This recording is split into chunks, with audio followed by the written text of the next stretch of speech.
So our agenda is why a business analysis. We will talk about what is business analysis, BA role and a responsibility, key concept, knowledge area, task, technique, overview of competency needed for business analysis. Okay. So we are starting with the first slide. Why business analysis? So we already companies with poor business analysis capability have 3 times as many project failures as the project success. Success in 68% of the technology projects is improbable. Poor business analysis causes many of these failures. So these are some data or the information that is gathered from new business analysis Forrester. Inadequate or vague requirements, unidentified objective and goal, scope creep are the key reasons why the projects fail. These are some common areas that we have found in the survey, and the survey was done by new BA Forrester. So everyone agrees on the importance of BA role, but very few actually know what is actually that business analysts do. And this is what the course is all about. So moving to the next one. So this would be the role that identify the business need and determine the solution to the business problem. Often includes system development component, includes process improvement, change management, strategy and policy development. As per BABOK, the BA is a set of tasks and technique. That's what I was saying yesterday, that it's not a rule methodology, and it is used to work as a liaison among the stakeholders in order to understand the structure, policies and operation of the organization, to recommend a solution that enable the organization to achieve its goals. So liaison here, the word means that he acts as an intermediate among the stakeholders. It can be the top level management and the lower level management, or the customers of the top level management. And he understands the structure, policies and operations of an organization. And then he recommends the solution. He doesn't make it. He recommends a solution that enables the organization to achieve its goals. Any question on this definition? No. So any person who performs the BA activity, no matter what their job title or organization role may be, is considered to be a BA. For example, the CEO of the company, you right now, if you are performing the activity of a BA, no matter if your role is something different, or the job title, if their job title is different or your career is different and you are doing something else, you are acting as a role of a BA as well. Analyzes the information among from the different stakeholders. He elicits actual need, not just the expressed need. Any idea what this is line is saying? This is actually very important in practical life. The last one? The last line. Actual needs.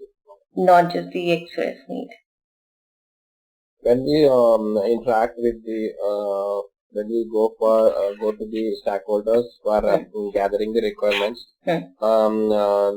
they can say n number of requirements. The business analyst should determine what is the an actual business need. And he has to decide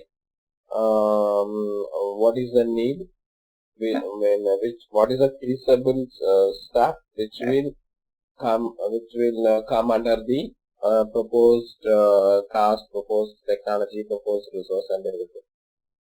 Correct. Now, yes, it is the same thing. Now, what happens is that, okay, stakeholders say, I need this, I need that. Okay, this is the express need. But when you talk more about it, they themselves don't know actually why they need that. They just say it because of some past experience or concerns. But if you talk to them in detail, then you probe them. Okay, now then you find out, okay, that is not the need. The need is something different. Okay, it was just a concept. So that is the role of BA, to elicit the actual need that is inside it, not the express need. Because express need can be just for one experience or two experiences, but the actual need was something different. Okay? Okay. So that's what the BA role is, looking in terms with the organization point of view. Okay. Now these are some types of business analysts. Just for understanding, there are different types of business analyst designation that is going around the world. It's broken into two, that is business oriented BA and IT oriented BA. So nothing for here, because your agenda is practical point of view. It's just for your knowledge that so many types of designations are running around the corner of the world. Okay. Okay. So we are moving to the next slide. Now coming to business BA and IT BA. This is first I will read out and then we will discuss. So business-oriented business analysts improve business-oriented operations through policies, focus on improving an effectiveness and efficiency of business operations.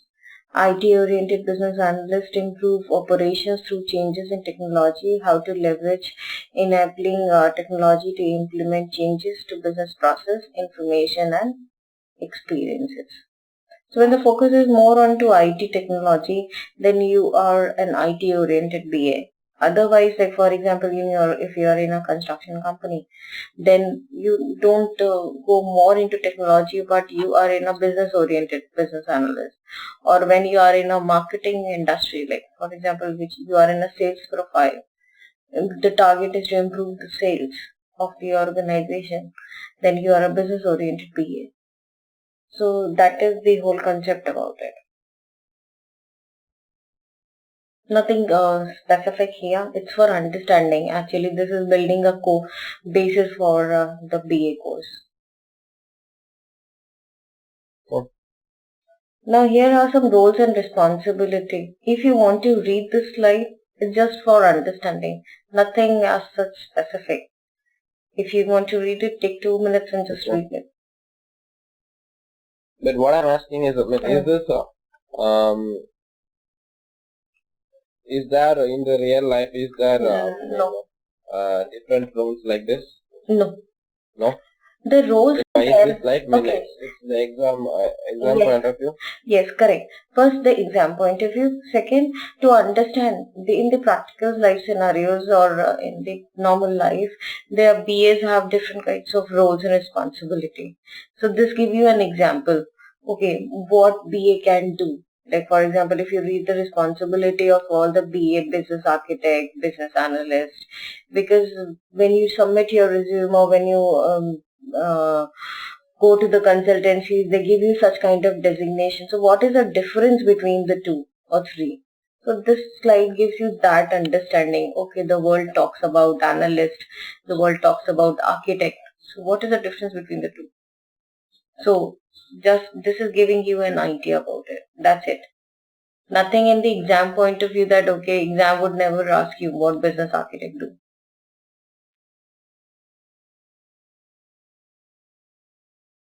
So just for understanding, that's it. If you want, you can just read for 2 minutes just for knowledge point of view. Otherwise, it's nothing important. I already read this. I already gone through this. Okay. Yeah. Now coming to this slide, that is the BA, the BABOK knowledge area is the total number of knowledge area is 6. That is business analysis, planning and monitoring, elicitation, requirement management and communication, enterprise analysis, requirement analysis, solution assessment and validation.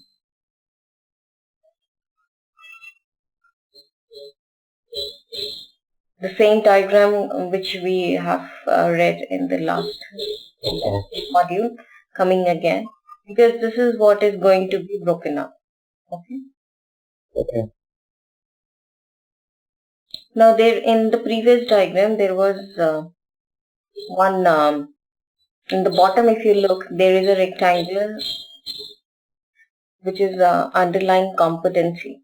Underlying competency means the skills that is required to become an efficient BA. Now, those competency, those skills which are as per IIBA are first one, analytical thinking and problem solving. Second is behavior characteristics. Third is business knowledge, communication skills, interaction skills, software application.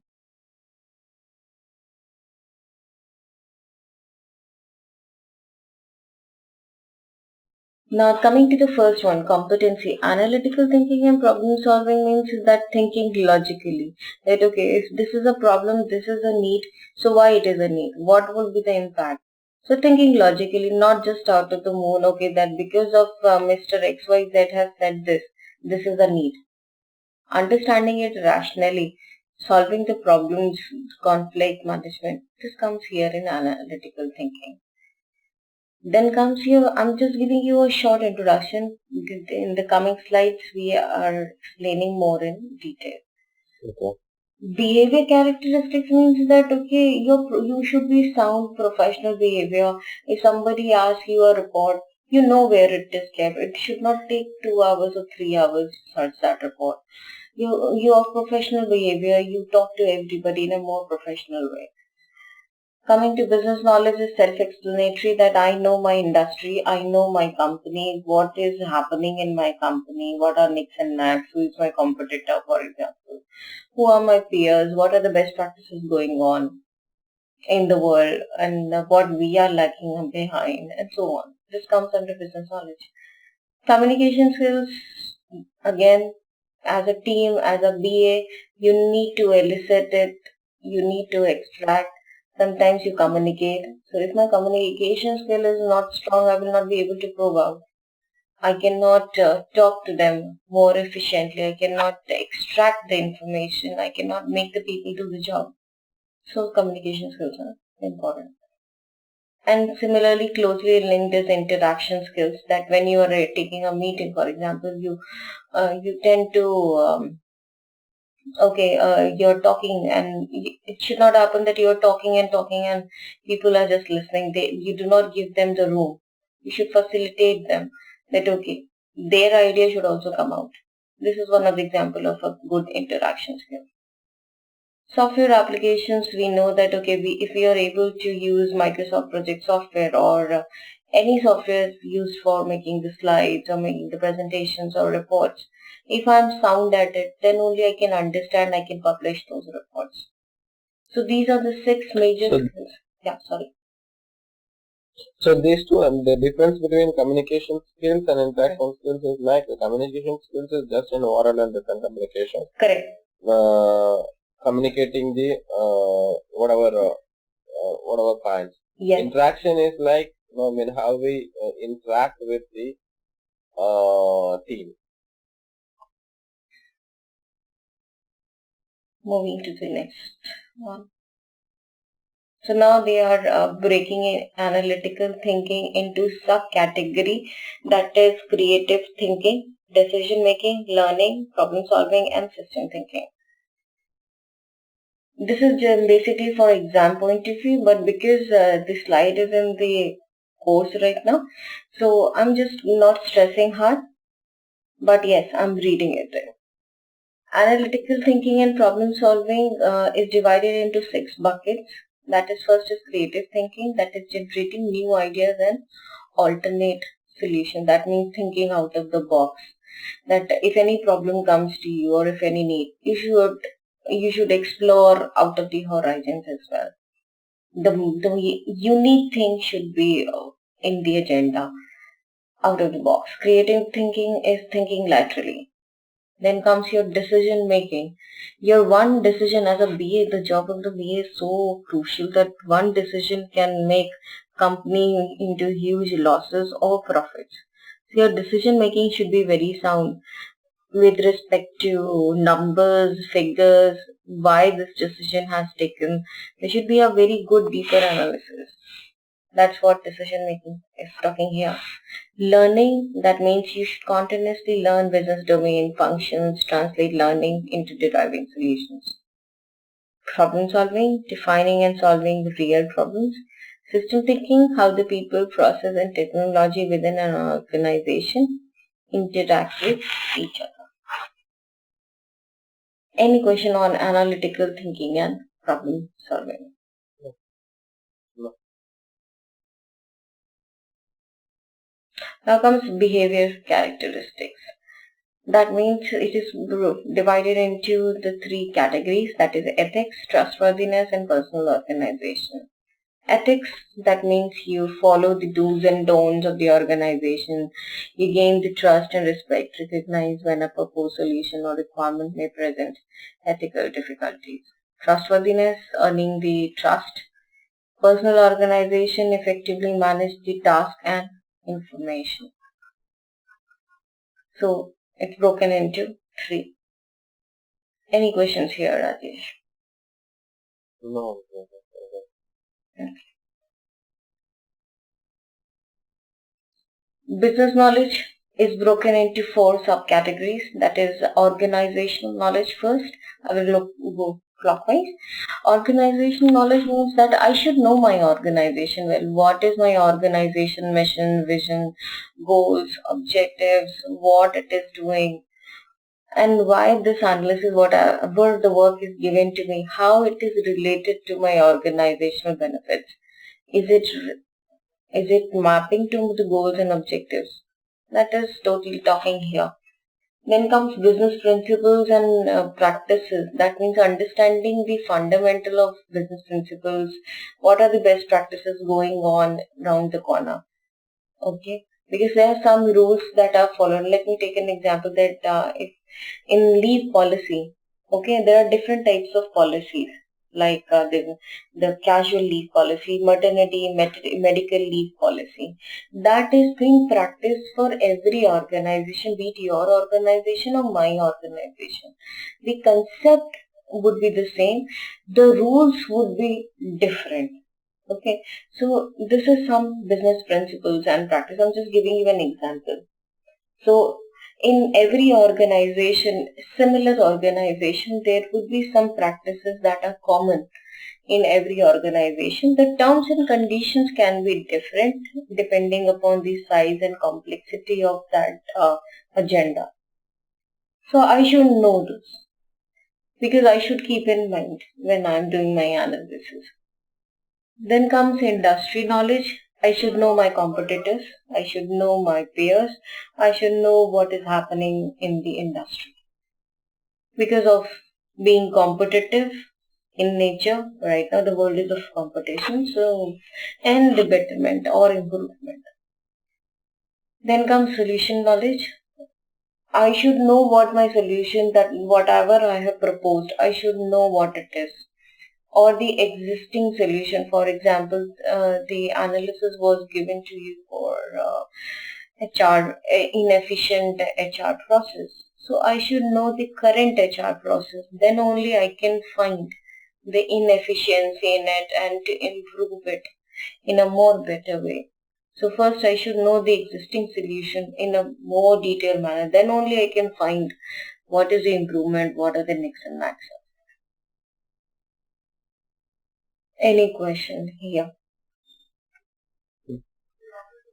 Now that was what we were talking, communication skills.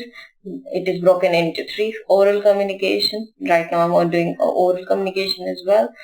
I'm teaching as well right now. That means sometimes as a VA or as a team lead, you have a team inside it. You teach people how the work has to be done, how the report has to be completed or accomplished. And written communication is talking in mails in a more professional way. What are the decent calling the decency? Like for example, some abbreviations are not common in every part of the world.